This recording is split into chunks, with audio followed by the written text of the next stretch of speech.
आज की बात अब हर शाम सोमवार से शुक्रवार 8:30 बजे से। बिल्कुल, देखिए, श्री राम जन्मभूमि तीर्थ क्षेत्र ट्रस्ट के महासचिव चंपत राय, जिनको लेकर सबसे ज़्यादा सवाल पूछे जा रहे थे, आज जब उनकी मौजूदगी वहां पर नहीं है तो ये अपने आप में एक बड़ा सवाल पैदा करता है कि आखिर उनकी मौजूदगी वहां पर क्यों नहीं है, इससे क्या मैसेजिंग करने की कोशिश हो रही है। तो जाहिर तौर पर जो जांच इस वक्त चल रही है वो प्रभावित ना हो, इसमें जो भी दोषी हों उनको सजा मिले, ये भी योगी आदित्यनाथ की तरफ से बिल्कुल साफ कर दिया गया है। पवन, लौटूंगे आपके पास। देखिए, योगी आदित्यनाथ साफ कर चुके हैं कि 15 दिन का आपको इंतजार करना है, दूध का दूध और पानी का पानी हो जाएगा। राम मंदिर में लूट करने वालों को बिल्कुल बख्शा नहीं जाएगा। राम मंदिर में आज 5वें दिन भी एसआईटी की जांच फुल स्पीड में चल रही है। लगातार एसआईटी की तरफ से इस पूरे मामले में अलग अलग लोगों से पूछताछ हो रही है ताकि पता लगाया जा सके कि आखिर ये पूरा सिस्टम किस तरीके से चल रहा था। इस बीच राम मंदिर में चढ़ावा चोरी को लेकर एक बड़ा खुलासा हुआ है। सूत्रों के मुताबिक एसआईटी ने हीरे जड़ित हार और चरण पादुका को लेकर भी पूछताछ की है। पूछताछ के दौरान हीरा जड़ित हार और चरण पादुका को लेकर गोलमोल जवाब एसआईटी को लोग दे रहे हैं। जांच टीम में राम मंदिर के पुजारी से हार और चरण पादुका के बारे में जब पूछा तो पुजारी ने बताया है कि हार और चरण पादुका भगवान को पहनाने के बाद टीनू यादव को वापस कर दिया गया था। उधर टीनू यादव ने यह बताया है कि उसने हार और चरण पादुका आभूषण रखने वाले कृष्णदेव तिवारी उर्फ केडी तिवारी को दे दिए थे, लेकिन केडी तिवारी कह रहे हैं कि हार और चरण पादुका उसे नहीं मिला है।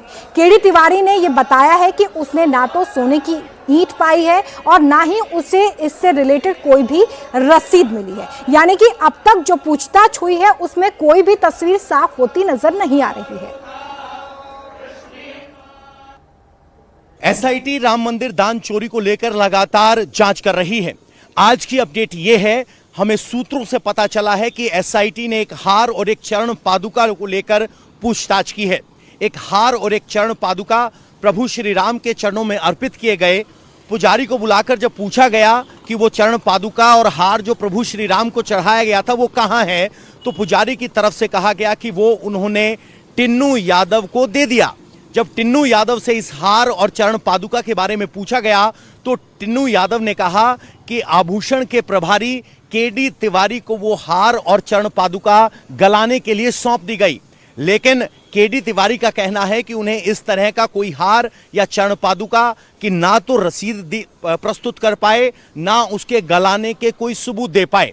यानी कुल मिलाकर जो दान पात्र में या फिर सीधे चढ़ाने के तौर पर पुजारी को आभूषण अर्पित किए जाते थे उनको टिन्नू यादव ही रिसीव करता था, लेकिन केडी तिवारी जिनके पास आभूषण का रिकॉर्ड रखने की जिम्मेदारी है वहां से बहुत सारे रिकॉर्ड नहीं मिले हैं। ऐसे में केडी तिवारी और टिन्नू यादव को आमने सामने बैठकर भी सवाल जवाब किए गए हैं।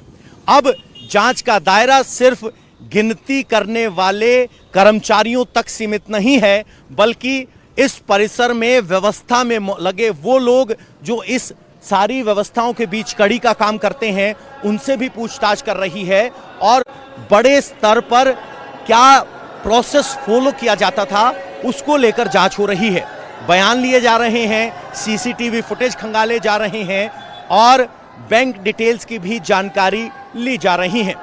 एक सवाल यह भी आया कि अगर कोई भक्त चढ़ाता है तो उसके वजन की, आभूषण के वजन और क्वालिटी की वेरिफिकेशन के लिए क्या कोई प्रोसेस है या नहीं, उसको लेकर भी अभी स्पष्टीकरण मांगा है।